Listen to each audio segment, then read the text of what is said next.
باقی لوگوں نے بھی اس رائے کو منظور کیا اور پھر اس کی تیاری میں لگ گئے۔ ابو جہل کے اس شیطانی منصوبے پر عمل کرنے کے لیے ایک رات سب قبیلوں کے بہادر ہاتھوں میں تلواریں لیے رسول اللہ صلی اللہ علیہ وسلم کے گھر کے چاروں طرف چھپ کر کھڑے ہو گئے۔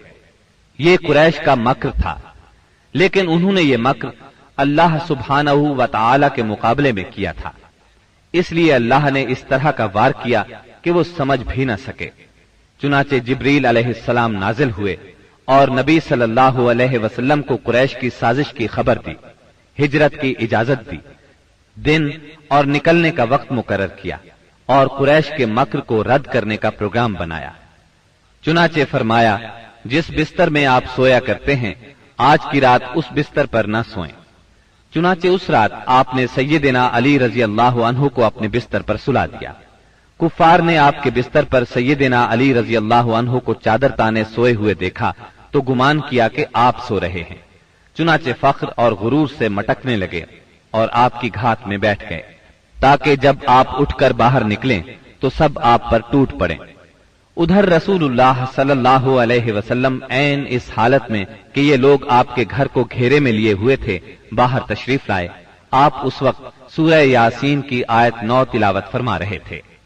وَجَعَلْنَا مِن بَيْنِ أَيْدِيهِمْ سَدًّا وَمِنْ خَلْفِهِمْ سَدًّا فَأَغْشَيْنَاهُمْ